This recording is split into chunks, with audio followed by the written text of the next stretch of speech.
శ్రేష్టమైన నామంలో దైవజనులు పొందనాలండి. పెద్దలకి నా తోటి సహోదరులంతా కూడా ప్రభు పెట్టాలని తెలియజేస్తాను. ప్రభుకి అంత మహిమ ప్రభావం కలుగును గాక. ఓకే, ఒక వాక్యం చదువుకుని నేను చదువుతున్నాను, మీరు తీయద్దులండి, అది మనకు సంబంధించింది కాదు. అయితే అంటే ఈరోజు మనం మాట్లాడి నేర్చుకునే దానికి సంబంధించింది కాదు అన్నమాట. ఓకే, అపొస్తలుల కార్యము 17వ అధ్యాయము అక్కడ 10-11 వచనాల్లో ఏదైనా ఉంది, నేను చదువుతున్నాను.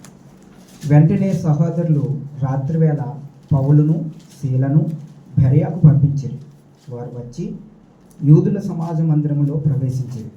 11వ వచనం, వీరు దెసలోనికలో ఉన్నవారి కంటే గనులయుండిరి కనుక ఆసక్తితో వాక్యమును అంగీకరించి పౌలును సీలయును చెప్పిన సంగతులు అలాగున్నవో లేవో అని ప్రతి దినమును లేఖనములు పరిశోధించుచు వచ్చి. ఇప్పుడు ఈ మాట ఎందుకు చదివించాలంటే మనకు అర్థం అవ్వాలి. వాక్యం చెప్తున్నప్పుడు దేవుడు వాడుకుంటూ ఉన్నప్పుడు సంఘస్థులు ఏ విధంగా ఉన్నారంట, మరి ఆ సంఘస్థులు చాలా గొప్ప దేవుని ఆత్మను కలిగినటువంటి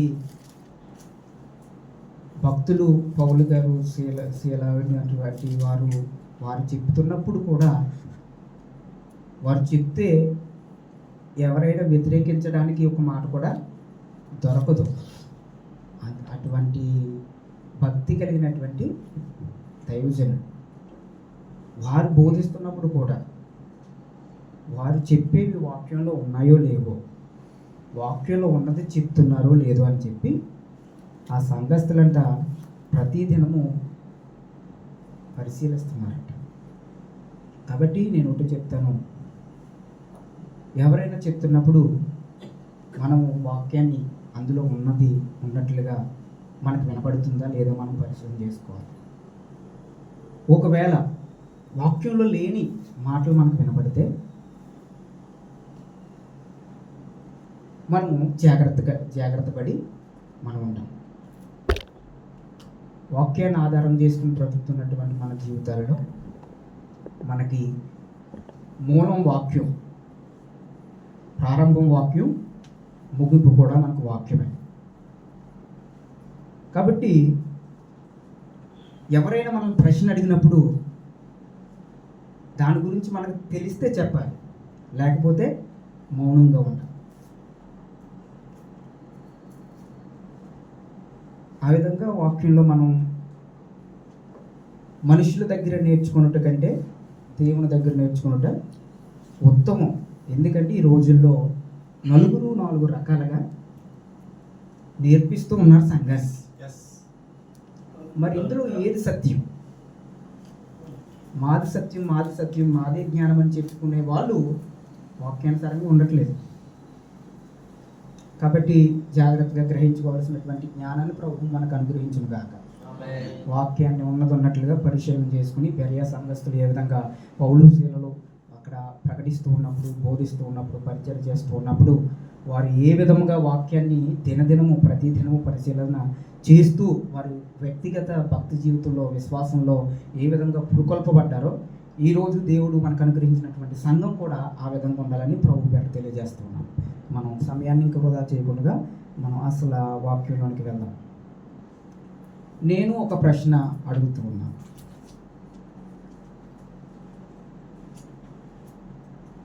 మన జీవితం ఎలా ప్రారంభించబడింది? రెండవది,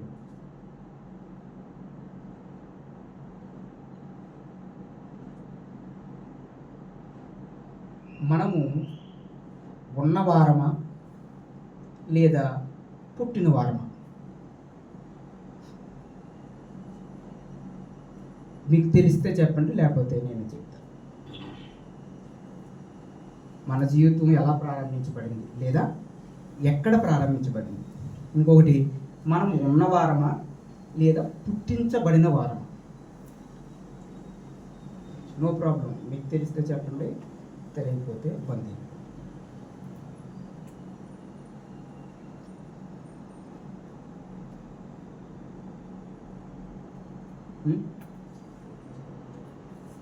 చెప్పండి మనమే ఉన్నా, ఎవరు లేరు కదా. అందరూ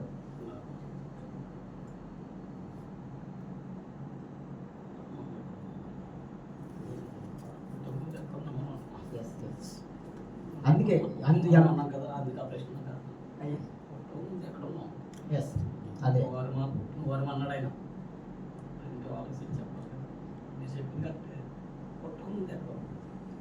సారీ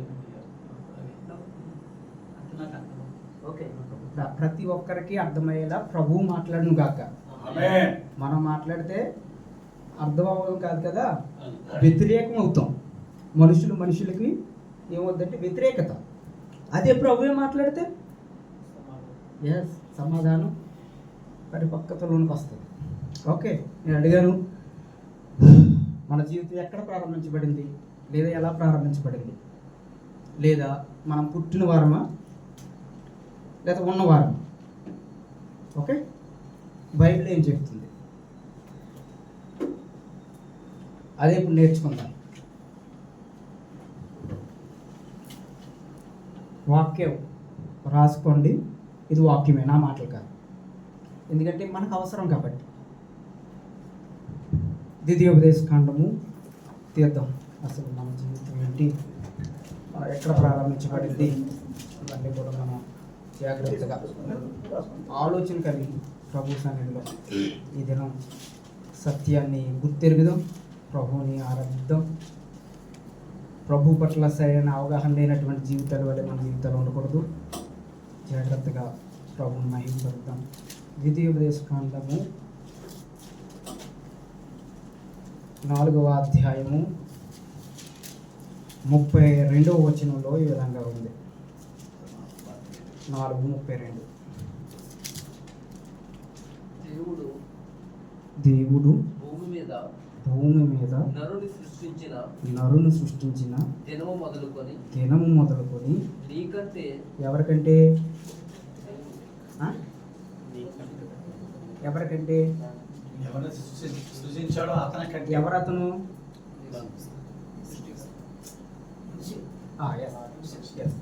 మనం చదువుతున్నప్పుడు మనకు అర్థం అవ్వాలి. రైట్, చదవండి. నీకంటే ముందుగా నుండిన మునుపటి దినములలో ఆకాశం యొక్క ఈ దిక్కు నుండి ఆకాశం యొక్క ఆ దిక్కు వరకు గొప్ప కార్యము జరిగిన దీని వంటి వార్త వినబడిన అని నీవు అడుగు. ఆపండి, చాలు. అర్థమవుతుందా? వాక్యం అర్థమైందా? దేవుడు భూమి మీద నరుని సృజించిన దినము మొదలుకొని నీకంటే ముందుగా నుండిన మునుపటి దినములలో ఆకాశం యొక్క ఈ దిక్కు నుండి ఆకాశం యొక్క ఆ దిక్కు. అంటే నరుడు సృష్టింపక ముందు సృష్టి ఉందని అర్థమవుతుంది లేదు.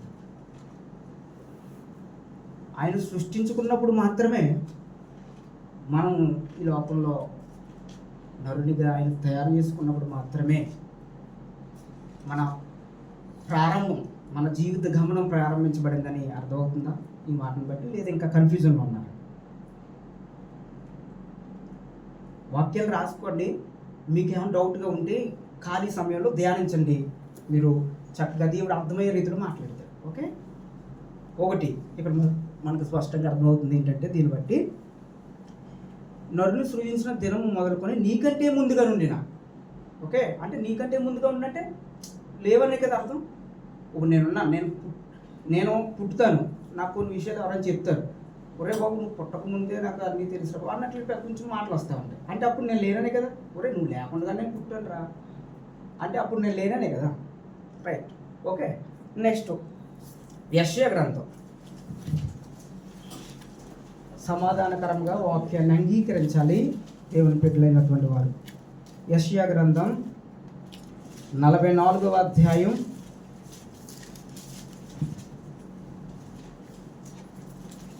2వ వచనము అలాగే 24వ వచనం నేను చదువుతున్నాను. యెషయా గ్రంథం 44వ అధ్యాయం 2వ వచనం అలాగే 24. రెండో వచనంలో ఈ విధంగా ఉంది, నిన్ను సృష్టించి గర్భంలో నిన్ను నిర్మించి నీకు సహాయం చేయవాడైన యెహోవా ఇలా సెలవిస్తున్నాడు. ఏమంటుందండి ఇక్కడ? నిన్ను సృష్టించి గర్భంలో నిన్ను నిర్మించి. అంటే ఇక్కడ నేను అడుగుతూ ఉన్నాను, సృష్టించి అన్న మాటకు మనము ఇప్పుడు సృష్టింపబడక ముందు మనం ఉన్నామా? సృష్టించి అని వాడబడ్డది అంటే మనం ఎక్కడ? భూమి మీద ఉన్నప్పుడే కదా. తర్వాత ఏమంటాడండి? గర్భములో నిన్ను నిర్మించి. అంటే అంతకుముందు ఎక్కడ ఉన్నామంటే మరి వాక్యం అది కూడా చెప్తుంది. చూద్దాం దీన్ని బట్టి ఎంత అర్థం అవ్వాలి, మనందరికీ అర్థం అవ్వాలి. వాక్యం వాక్యం వాక్యం.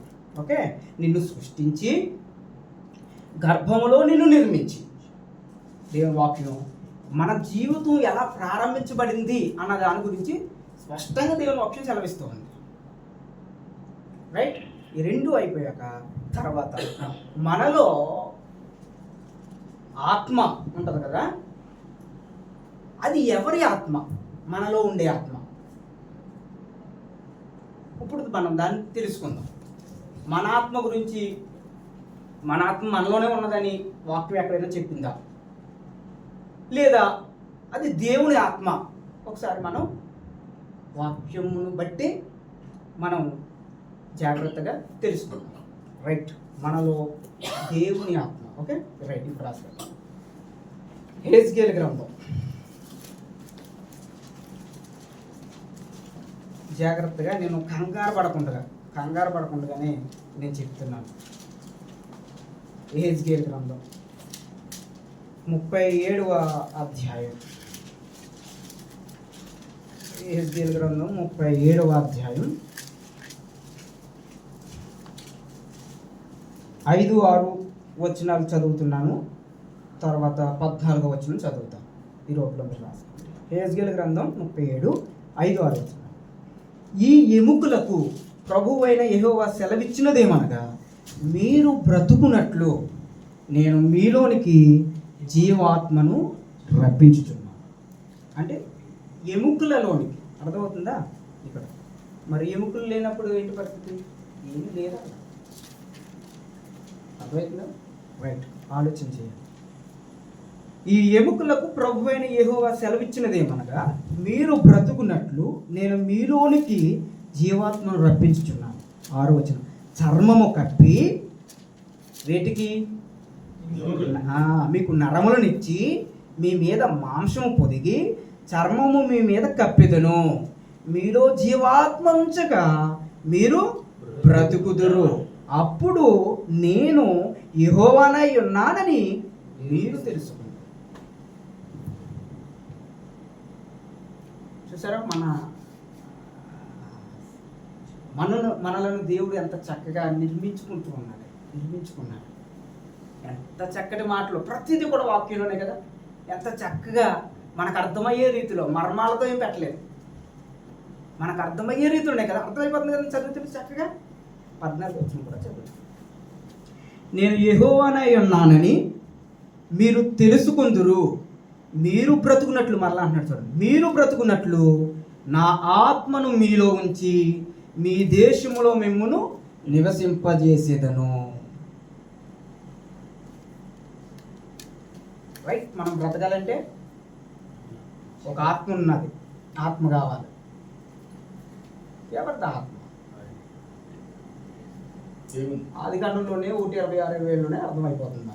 నరుణ్యాల మధ్య నరుని చేసి నిర్మించి జీవవాయువును వదగ నరుడు జీవించు ఆత్మ ఆయన. జీవవాయువు ఎవరు? ఆ జీవవాయువు దేవుడు. మనం లేకుండా మనకు ఆత్మ ఎక్కడి నుంచి వచ్చింది? నేల నుండి నరుని నిర్మించి నరునిలో ఆయన జీవవాయువు వదగా. రైట్, ఎదరికి వెళ్ళి కొద్దిగా ఇంకా మనకి అర్థమవుతుంది. స్టార్టింగ్లో ఉన్నాం కదా, కొంచెం కన్ఫ్యూజింగ్గా ఉండొచ్చు ఒకవేళ. రైట్, జకర్యా గ్రంథం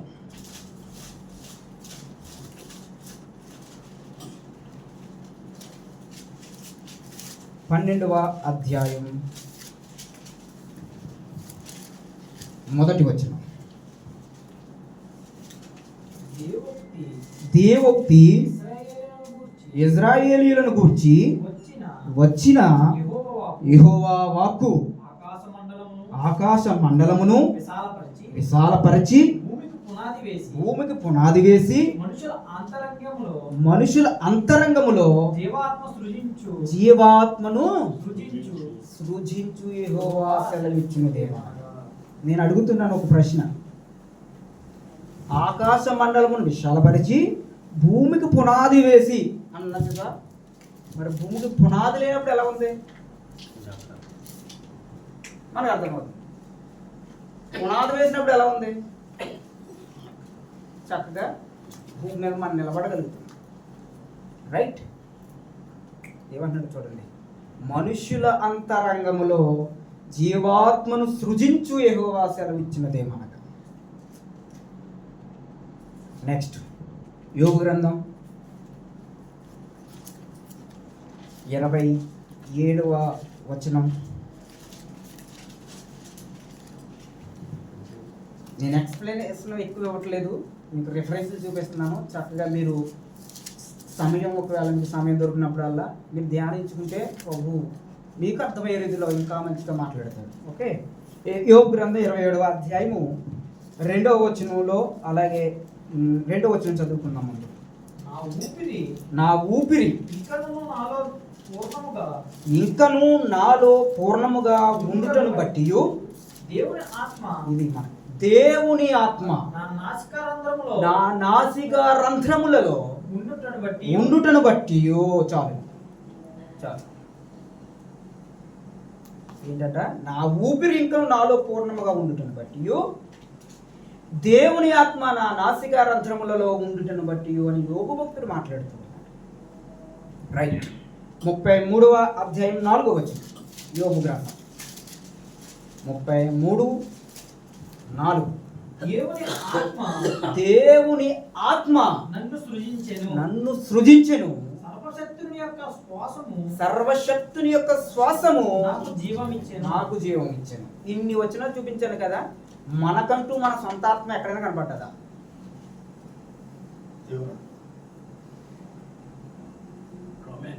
ఎలాగ ప్రకటించబడుతుంది లోకంలో ఈరోజు మన ఆత్మ ఉన్నదని?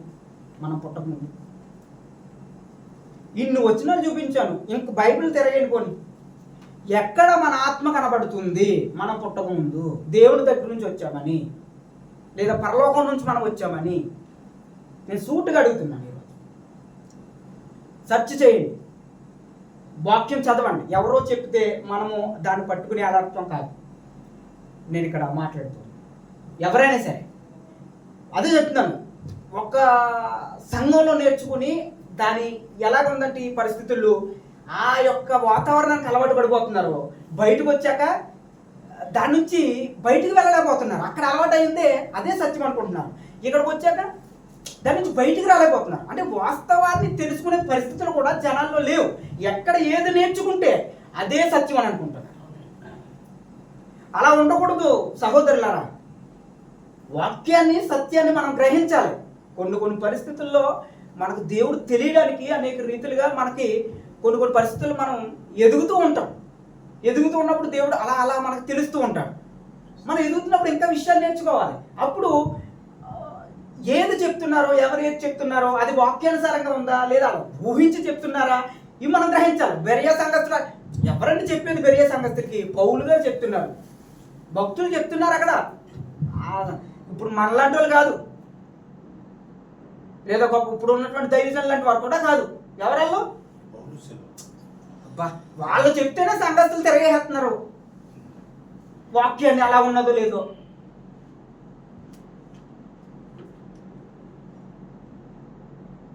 చూసారా మన ప్రణాళిక ఎలా ఉందో ప్రభుత్వం దగ్గర?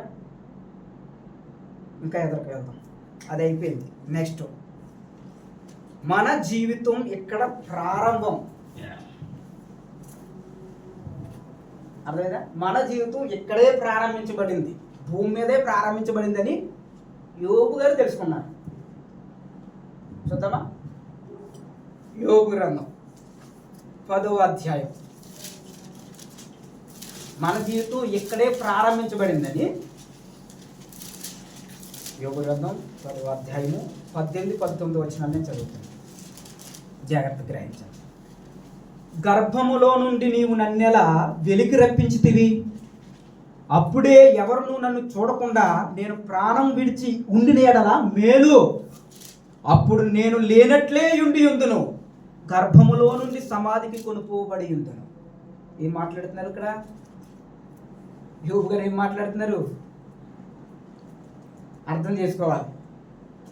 గర్భములో నుండి నీవు నన్ను ఎలా వెలికి రప్పించుతివి, ప్రభా నీ ఆత్మలో నుండి నన్ను ఎలా రప్పించుతు అని అనట్లేదు యోబు గారు.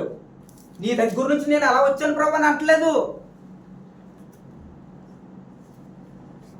గర్భములో నుండి నీవు నన్ను ఎలా వెలికి రప్పించుతివి, అప్పుడే అన్నాడు, అప్పుడే ఎవరును నన్ను చూడకుండా నేను ప్రాణం విడిచి ఉండి ఎలా మేలు, అప్పుడు నేను లేనట్లే ఉండి ఉందును, గర్భములో నుండి సమాధికి కొనుగోబడి. అర్థమైంది ఈ మాట సార్? అర్థం అవ్వలేదండి? అర్థమైందండి?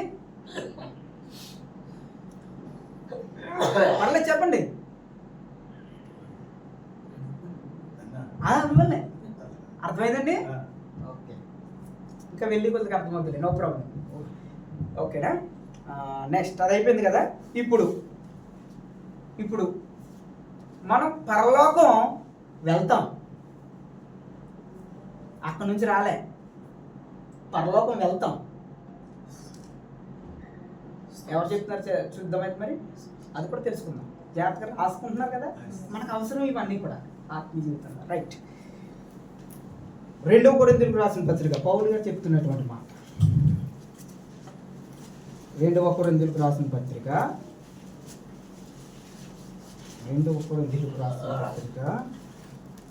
5వ అధ్యాయం 8వ వచనం.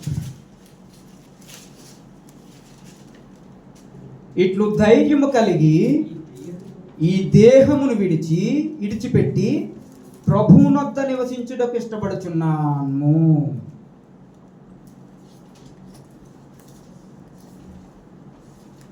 ఇట్లు ధైర్యము కలిగి ఈ దేహమును విడిచిపెట్టి ప్రభువునొద్ద నివసించుటకు. ప్రభు ఎక్కడ ఉన్నాడు?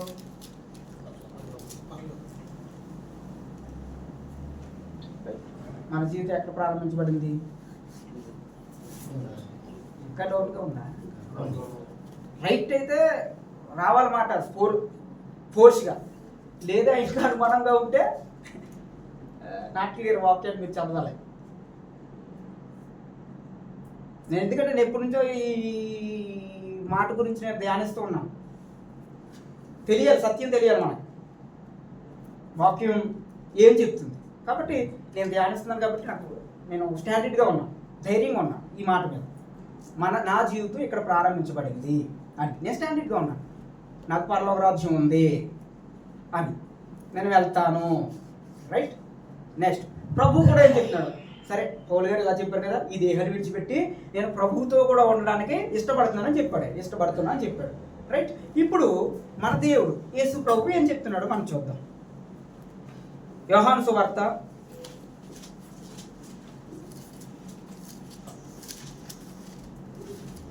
14వ అధ్యాయము. యోహాను సువార్త 14వ అధ్యాయము 2-3 వచనాలు ఈ విధంగా రాయబడ్డాయి. యోహాను సువార్త 2వ అధ్యాయం 14వ అధ్యాయం 2-3 వచనాలు. నా తండ్రి ఇంట అనేక నివాసములు కలవు, లేని ఎడల మీతో చెప్పుదును. తర్వాత, మీకు స్థలము సిద్ధపరచ వెళ్ళుచున్నాను. నేను వెళ్ళి మీకు స్థలము సిద్ధపరచిన ఎడల నేనుండు స్థలములో మీరును ఉండులాగున మరలా వచ్చి నా యొద్ద ఉండుటకు మిమ్మును తీసుకుని పోవదును. రైట్, ఏం చెప్తున్నాడు ఆయన? స్థలాన్ని సిద్ధపరచడానికి వెళ్తున్నానని చెప్తున్నాడు. అంటే మనకు అక్కడ మన జీవితం నెక్స్ట్ అక్కడ ఉంది. ఒకవేళ మనం ప్రభు దగ్గర నుంచే వచ్చామనుకోండి, సపోజ్ అనుకుందాం, అదొక జీవితం అయింది. ఆత్మలో ఉండగా ప్రభు ఆత్మలోంచి వచ్చాం కదా, అదొక జీవితం అయింది. భూమి మీద మానవునికి ఇదో జీవితం అయింది. మళ్ళీ చచ్చిపోయాక నరకానికో పరలోకానికి వెళ్తాం. 3 జీవితాలు అవుతాయి. రైటా? వాక్యం కదా, వాక్యం అలా చెప్తుందా? వెళ్తాం ఇంకేదా? అదైంది కదా. నెక్స్ట్, ఇప్పుడు మన గురించి బైబిల్ ఏం చెప్తుంది, ప్రభువు గురించి ఏం చెప్తుంది వాక్యం. ఓకేనా? ఇప్పుడు ఇది తెలుసుకుందాం. నేను చెప్పినవి కూడా ఇవి పాయింట్లు మీకు అర్థమయ్యాయి కదా. ఓకే, నెక్స్ట్ ఇప్పుడు వాక్యం బైబిల్ ఇప్పుడు మన గురించి ఏం చెప్తుంది, అలాగే ప్రభువు గురించి పరిశుద్ధాత్మ దేవుడు ఏ విధంగా మాట్లాడుతున్నాడు అనేది తెలుసుకుందాం. ఓకే, మొదటగా మన గురించి మనం తెలుసుకుందాం. ఎఫెసీయులకు రాసిన పత్రిక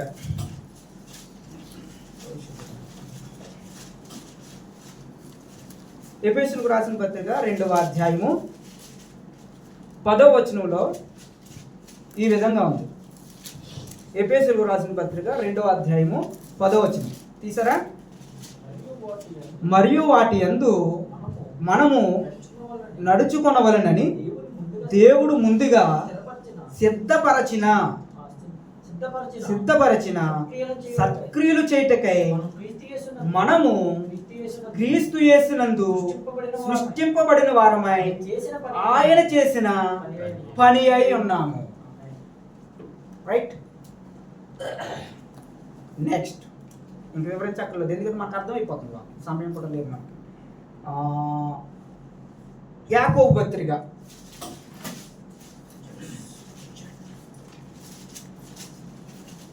యాకోబు గారు రాసినటువంటి పత్రిక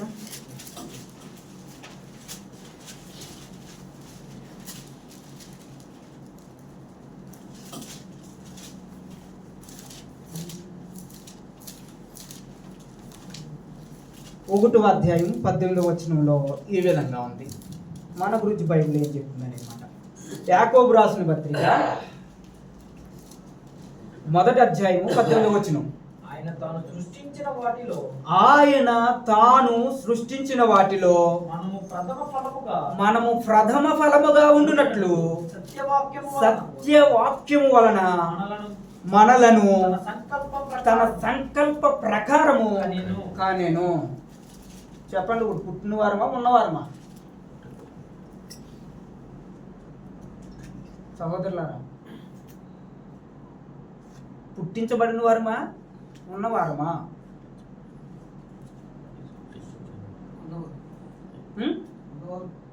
ఉన్నవారు. రైట్, ఏ విధంగా చెప్తున్నారు? సృష్టించి గర్భంలో పెట్టిన ఉన్నవారు. నేను అడిగేది అది కాదు. మనము పుట్టక ముందు ఉన్నామా? ఆత్మరూపుగా ఉన్నామా? ఆత్మరూపుగా. రైట్, నో ప్రాబ్లం, తర్వాత మాట్లాడదాం. ఓకే, నెక్స్ట్ ఇప్పుడు క్రీస్తు గురించి, ప్రభు అయినటువంటి క్రీస్తు గురించి ఏం పరిశుద్ధాత్మ దేవుడు ఏం మాట్లాడుతున్నాడో మనం తెలుసుకోవచ్చు. గలతీయులకు రాసిన పత్రిక ఈ ఎఫెసీ 2:10 యాకోబు 1:18 మన గురించి గుర్తుపెట్టుకోండి. ఓకే, ఒకవేళ మనం ఉన్నవారం అయితే మనం దేవుళ్ళు అవుతాం. నేను చెప్తాను, ఎదురుకు వెళ్తాను. రైట్, సరైన అవగాహన ఉండాలి వాక్యంలో మనం ఉన్నవారమా కలిగింపబడిన వారమా అని. ఓకే, ఎఫెసీ 2:10 ప్రథమన ఈ మాటలు నువ్వు రాసుకో. ఎఫెసీ 2:10 యాకోబు 1:10 మన గురించి అది. ఎస్, 1:18. ఇప్పుడు క్రీస్తు గురించి, ప్రభు అయిన క్రీస్తు గురించి గలతీయులకు రాసిన పత్రిక 4వ అధ్యాయము 4-6 వచనాలు ఒకసారి తీయండి. ఆయన గురించి ఏం చెప్తున్నారు వాక్యం పరిశుద్ధాత్మ దేవుడు. గలతీయులకు రాసిన పత్రిక 4వ అధ్యాయము 4-6 వచనాలు. అయితే కాలము పరిపూర్ణమైనప్పుడు దేవుడు తన కుమారుని పంపెను. ఆయన స్త్రీ యందు పుట్టి మనము దత్తపుత్రులము కావాలని ధర్మశాస్త్రమునకు లోబడి ఉన్న వారిని విమోచించుటకై ధర్మశాస్త్రమునకు లోబడిన వాడాయను. మరియు మీరు కుమారులై ఉన్నందున నాయనా తండ్రి అని మొర్రపెట్టు తన కుమారుని ఆత్మను దేవుడు మన హృదయంలోనికి పంపాను. ఇప్పుడు ఈయన ఉన్నవాడు అని మనకు అర్థమవుతుంది. అర్థమైందా? ఈయన పుట్టినవాడు కాదు, ఉన్నవాడు అని అర్థమవుతుంది. రైట్? మనం ఎవరు? పుట్టింపబడిన వారు. మన ఆత్మల సహితం మన శరీరాల సహితం దేవుడు ఏం చేశాడు? ఒకవేళ అలా కాకపోతే మనము దేవుళ్ళు అయిపోతాం కదండి. అంత ఉన్నప్పుడు తన కుమారుని ఆత్మను మొర్రబెట్టుకోవడానికి మన హృదయంలోనికి ఎందుకు పంపడం దేవుడు? మరి మనమే దైవం కదా అప్పుడు. అదే అంటున్నాను, దేవునికి ఉన్న ప్రాముఖ్యత, ప్రత్యేకత మనుషులతో కంపేర్ చేసుకోకూడదు. మనతో ప్రభువుని కంపేర్ చేసుకోకండి. ఆయన నెక్స్ట్ అదే ఇప్పుడు అందులోకి వెళ్తే బాగా అర్థమవుతుంది. నెక్స్ట్ ఇంకో మాట చదువు. మత్తయి 28:18. మత్తయి 28:18. మత్తయి 28:18.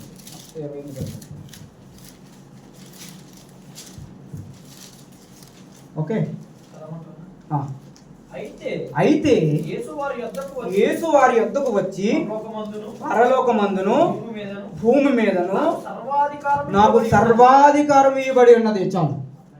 ఇప్పుడు మరి మనం ఉన్నవారం అని చెప్తున్నటువంటి సహోదరులారా, ఏ అధికారం ఉంది మనకి? పుట్టింపబడిన వాడికి అధికారం ఉంటుందా? ఉన్నవాడికి అధికారం ఉంటుంది. భూమి మీదను పరలోకంలోను సర్వాధికారము ఇయ్యబడెను అని దేవుడు చెప్తున్నాడు. అర్థమవుతుందా? మనం ఉన్నవారం ఎలా ఉన్నవారం? ఇప్పుడు అసలైన వచనం చూస్తే అండి మీ నోటప్పుడే వస్తుందండి, మనం పుట్టిన వారమా ఉన్నవారం అని. రండి, మొదటి కొరింథీయులకు రాసిన పత్రిక. ఎవరైనా ఒప్పుకోవాల్సిందే వాక్యం.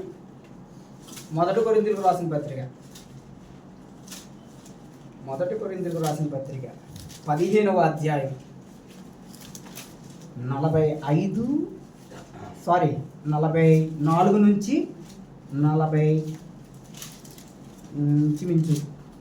47 వరకు చదువుతున్నా. ఈ మాట మంచి ముఖ్యమైనటువంటి విషయం మన అంశంలో ఇదే. మొదటి కొరింథీయులకు రాసిన పత్రిక 15వ అధ్యాయం 44 నుంచి 47 వరకు. ఓకేనా? తీసారా? ప్రథపడి తీసా?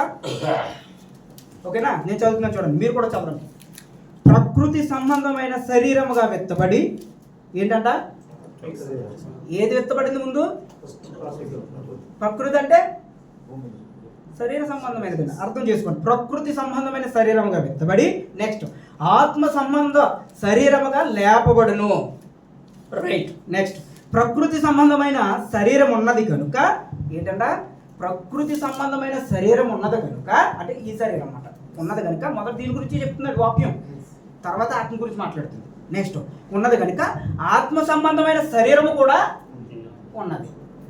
అంటే ముందే ఆత్మ ఉన్నదని చెప్పట్లే, ముందు ప్రకృతి సంబంధమైన శరీరం ఉన్నది కదా. కాబట్టి తర్వాత ఆత్మ సంబంధమైన శరీరము కూడా ఏంటది? ఉన్నది. ఇందు విషయమై ఆదామును మొదటి మనుష్యుడు జీవించు ప్రాణి ఆయనని వ్రాయబడి ఉన్నది.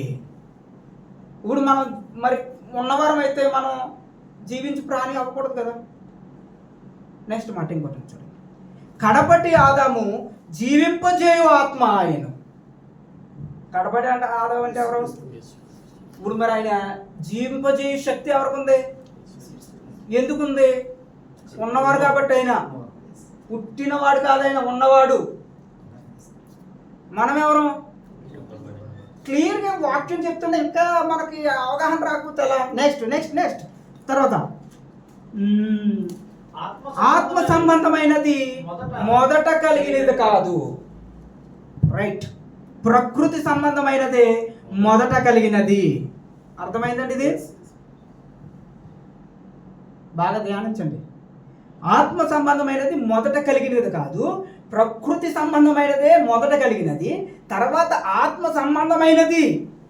మొదట మనుషుడు భూ సంబంధి అయి మంటి నుండి పుట్టినవాడు, రెండవ మనుషుడు పరలోకము నుండి వచ్చినవాడు.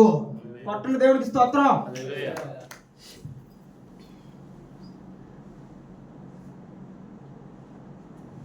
క్లియర్?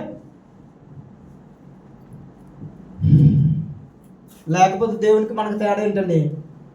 మనం అక్కడి నుంచి వచ్చేతే అసలు ఆయనతో పోలిక ఏంటండి మనకి?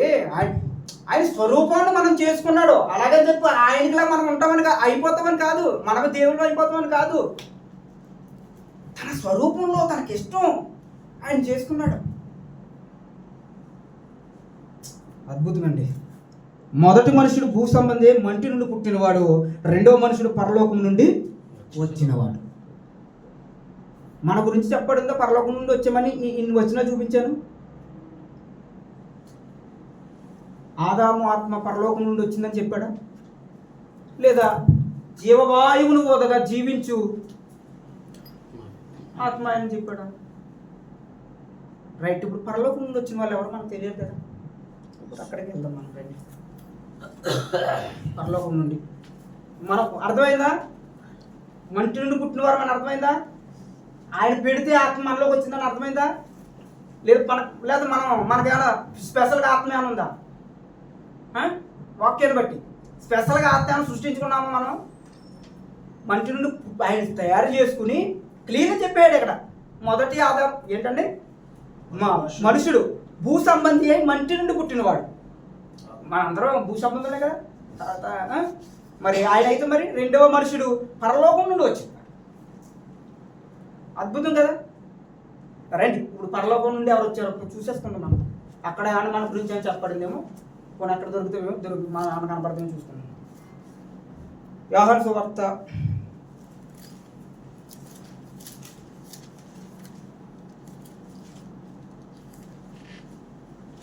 1:12 అంతకంటే ముందు మొదటి పేతురు 1:12 చూద్దాం. మొదటి పేతురు మొదటి పేతురు 1:12 పరలోకం నుండి పంపబడిన రైట్. పరలోకము నుండి పంపబడిన పరిశుద్ధాత్మ వలన మీకు సువార్త ప్రకటించిన వారి ద్వారా. చాలండి. ఇంకా ఎవరు పంపబడ్డారు పరలోకం నుండి? మరి మన ఆత్మ అక్కడి నుంచి వస్తే మనం పరిశుద్ధాత్మలే కదా. అర్థమవుతుందా? ఎప్పుడైనా సరే మనం దేవునికి కంపేర్ చేసుకుని చూసుకోకూడదు. పరలోకం నుండి పంపబడిన పరిశుద్ధాత్మ మరి అక్కడి నుంచే, లేదా పరలోకం నుండి, లేదా తండ్రి యొద్ద నుండి, లేదా దేవుని యొద్ద నుండి మన ఆత్మ వస్తే ఏంటి? మనం పరిశుద్ధులమేనా? అంతే కదా. మరి దేవుని యొద్ద నుండి ఆత్మ వచ్చిందని చెప్పుకుంటున్నాం. మరి ఎందుకు? మరి శరీరంలో పెట్టాక పాపం అయిపోయిందా? శరీరంలోకి వచ్చాక పాపం అయిపోయిందా? ప్రణాళిక ప్రకారం మనం గ్రహించుకోవాలి, వాక్యాన్ని అవగాహన చేసుకోవాలి సాత్వికంతో. చూసారా, పరలోకం నుండి పంపబడిన పరిశుద్ధాత్మ అని చెప్తున్నాడు, కానీ మనుషుని ఆత్మ అని చెప్పట్లేదండి. పలానా ఆదాం ఆత్మ, లేదా పలానా మరొక ఆత్మ. నెక్స్ట్ యోహాను సువార్త 15:26 15:26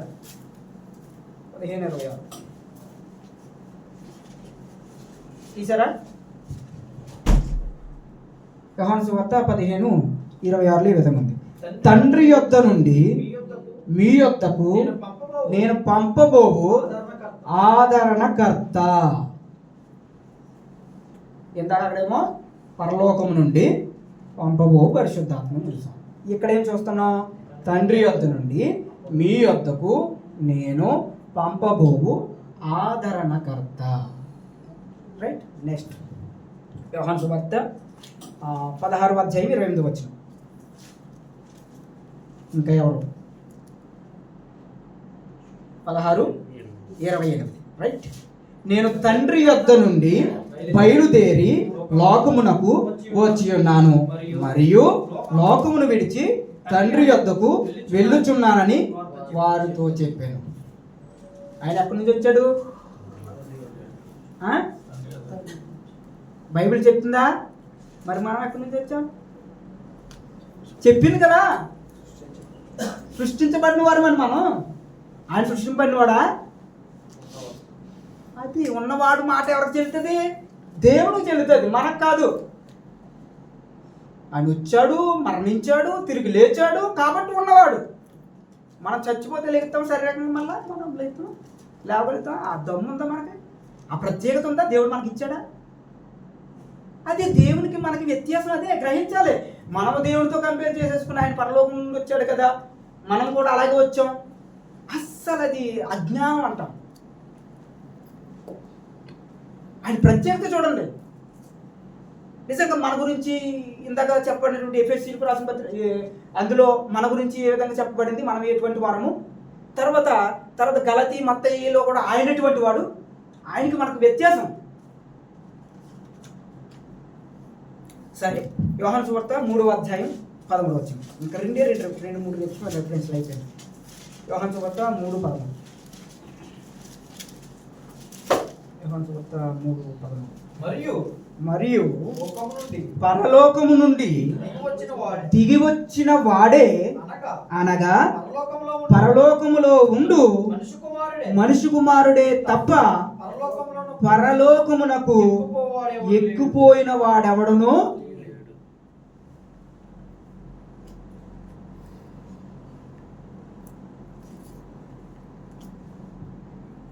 ఎవరున్నారు పరలోకంలో? దేవుడు ఉన్నాడు. ఆయన తప్ప మరొక అధికారం లేదు. మొదటగా ఉన్నది ఆయనే. ఆ అధికారం ఇప్పుడు మనకి ఇస్తున్నాడు. అర్థమవుతుందా?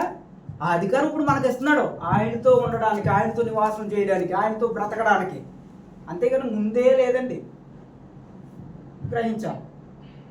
ఎవరో చెప్తే అది మనం మైండ్లో రుద్దేసుకుని దాన్నే మనము వద్దు.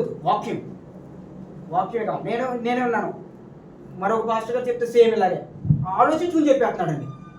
చేయి విడవడం, తల్లి ముదిమి వచ్చే వరకు నిన్ను ఎడబాయను, ఇటువంటి వచనాలన్నీ ఈ విధంగా చెప్పేస్తున్నారు. కానీ ఏది కూడా వాక్యానికి మ్యాచ్ అవ్వాలి, సరిపోలే. ఏది వాక్యానికి సరిపోలే. చాలా పెద్ద దైవజనుడు. వాక్యం ఇలా చెప్తుంది. అందుకే గ్రహించి బెరయ సంగతులు ఏం చేయాలంట? పౌలు శీలలు ప్రకటిస్తున్నప్పుడు, బోధిస్తున్నప్పుడే అది ఆ ఆత్మ మనలో ఉంటుంది. రైట్. యోహాను సువార్త 3:31.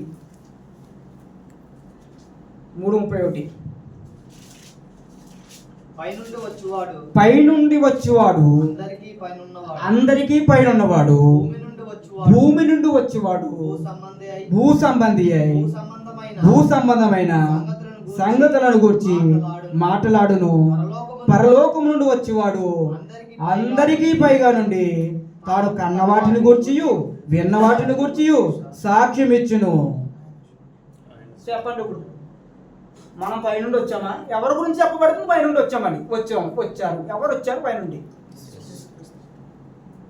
పైనుండి మనం వచ్చామా, లేదా యేసు ప్రభు వచ్చాడా, పరిశుద్ధాత్మ దేవుడు వచ్చాడా, మనం వచ్చామా?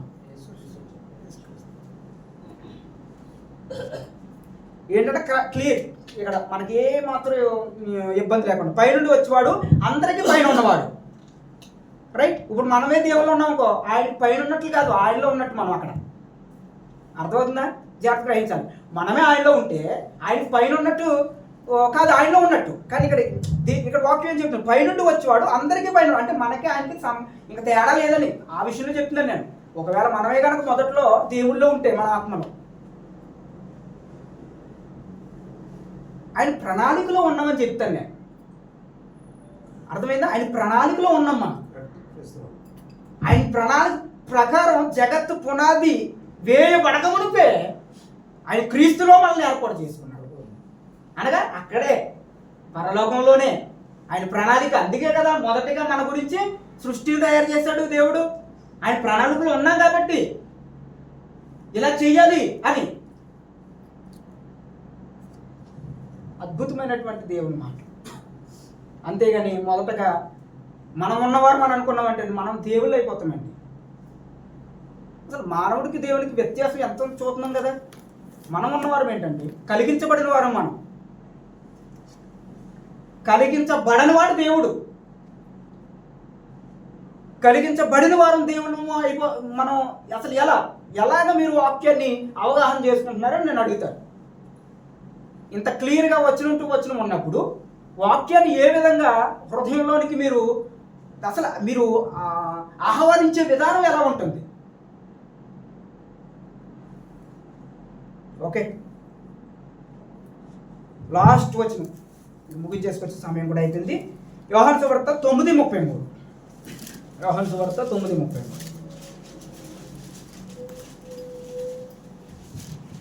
యోహాను సువార్త 9:33. ఆయన దేవుని యొద్ద నుండి వచ్చిన వాడు కాని ఎడల ఏమియూ చెయ్యనేరడని వారితో చెప్పాను. క్లోజ్.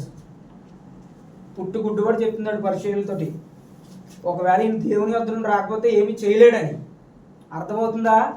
దేవుని యొద్ద నుండి వచ్చిన వాడికి లేదా దేవునికి ఎటువంటి మహిమ ఉంటుంది, ఏ ప్రత్యేకత ఉంటుంది, ఏ పరిస్థితులనైనా మార్చగలిగే విధానం ఉంటాడో, మనం ఎక్కడి నుంచి వచ్చిన వారము, దేవుడు ఎక్కడి నుంచి వచ్చిన వాడు అని చెప్పి మనకు క్లియర్గా అర్థమైందని నేను అనుకుంటున్నాను. ఇన్ని వచనాలు దేవుడు చూపించాడు. భూ సంబంధి అయిన వాడు, ఎస్, పైనుండి వచ్చేవాడు, అందరికీ పైన ఉన్నవాడు, ఆయనే పరలోక సంబంధి. మొదటగా పరలోక సంబంధి ఎవరంటే దేవుడే. ఆయన ప్రణాళిక ప్రకారంగా ఈ భూమి మీద మనల్ని సృష్టించుకున్నాడు. ఆయన సృష్టించాక ఆయన ఆత్మే పెట్టాడు. మన ఆత్మ కాదు పెట్టడం మనలో. ఆయన ఆత్మ పెడితే అప్పుడు మన ఆత్మ అయింది. అందుకే ప్రసంగి గ్రంథం 12:7 ఉంటుంది, మన్ను తిరిగి వెనకటికి వల్లే మన్ను అయిపోవును, దేవుడు తాను దయచేసిన ఆత్మ తన యొద్దకు చేరును. తాను దయచేసిన అన్నాడు కానీ ఓరు బాబు, ఇదిగో రఘు బాబు, నీ ఆత్మ నా దగ్గరకు వచ్చాడు అది చెప్పట్లేదు. మొదటిగా అక్కడ తాను దయచేసిన ఆత్మ. గ్రహించుకుని బ్రతుకుతాం, వాక్యాన్ని గ్రహించుకుంటాం చదువుతున్నప్పుడు. దేవుడు ఈ కొద్ది మాటలు మన వెనుకట్లో ఫలింపజేయను కాక. ఓకే, ఎవరిలో కూడా వ్యతిరేకత ఉండకూడదు, ఎవరిలో కూడా అసమాధానం ఉండకూడదు. ఎందుకంటే నేను చెప్పింది బయట మాట ఏం చెప్పలేదు ప్రియులారా, సహోదరులారా, వాక్యంలోనే చెప్పాను. మీకు ఏమైనా డౌట్స్ వస్తే మీరే చదువుకోండి. ఎందుకంటే నేను చెప్తున్నాను యూట్యూబ్లో చూసి కానీ మరెక్కడ ఎవరెవరో చెప్తే కానీ నేను వినలేదు. నేను ఈ మాటలు చక్కగా బైబిల్ దగ్గర కూర్చున్నాను, నేను సెర్చ్ చేశాను. నేను చక్కగా ప్రభు చూపించినటువంటి వచనాలు ఇవన్నీ కూడా బైబిల్ వచనాలు. ఎవరో ఏదో చెప్తే అది నేను వినేసి ఇక్కడ నిలబడి చెప్పేయడానికి నేను కాపీ అయిపోతాను. నేను ఏమవుతాను? ప్రింట్. దేవుని ఆత్మచేత అతను వాడబడితే అతనికి నేను ప్రింట్ అవుతాను, దేవునికి ప్రింట్ అవ్వాలి. నేను అర్థమవుతుందా? నేను ఎవరికి ప్రింట్ అవ్వాలి? ఎవరి పోలికగా నేను మార్చబడాలి? ఎవరి స్వరూపంలో నేను మార్చబడాలి? దేవుని స్వరూపంలో మార్చబడాలి, మనుషుల స్వరూపంలో కాదు. సరే, ఒకటి ఒప్పుకుంటా, అతను దేవుని ఆత్మచేత నింపబడి చెప్తున్నాడు. నువ్వు అతనితో ఎందుకు నువ్వు దొంగతనం చేయటం? దేవుడు నీతో మాట్లాడతాడు కదా, దేవుడు నీకంటూ ఒక తలంత ఇచ్చాడు కదా, దేవుడు నీకంటూ ఒక ప్రణాళిక ప్రకారంగా సేవలకు పిలుచుకున్నాడు కదా, దేవుని సేవను అప్పగించాడు కదా. ఏది నీ ప్రత్యేకత? ఏది నీ ప్రణాళిక దేవుని దృష్టిలో? దేవుని కోసం బ్రతకాలనుకున్నప్పుడు దేవుడు నేర్పిస్తాడు, మనం నేర్చుకోవాలి, దానికి సహకరించే విధంగా మనం ఉండాలి. చెప్తున్నాను మరలా, ఎక్కడెక్కడో యూట్యూబ్లు చూసి ఎవరెవరు ఏదో చెప్తున్నారని యూట్యూబ్లు చూడండి, మెసేజ్లు వినండి, వినొద్దని అనట్లేదు. కానీ వాడు చెప్పిందే మరలా పట్టుకొచ్చి మనకు అవకాశం దొరికినప్పుడు మనం చెప్దాం. ఈ వద్దు. దేవుడు నీతో మాట్లాడకపోతే చెప్తావు అలాగా. దేవుడు నీతో మాట్లాడితే వాక్యం వస్తుంది. వాక్యం ఇప్పుడు వాక్యం వచ్చిందా? నా మాటలు వచ్చాయా? మనుషుల మాట వచ్చిందా? వాక్యం వచ్చిందా? చెప్పండి. నేను ఇంకా రిఫరెన్స్ చాలా రాశాను, ఇంకా సమయం లేదు, ఇప్పటికే చాలా ఇది కట్ చేసుకుంటూ వచ్చాను. అయినా మీకు అర్థమైందని నేను నమ్ముతున్నాను. దేవుని కృప మనందరికీ తోడేయుడుగాక, సర్వ సత్యంలోనికి ఆయన జ్ఞానం మనల్ని నడిపించునుగా. ఆమేన్.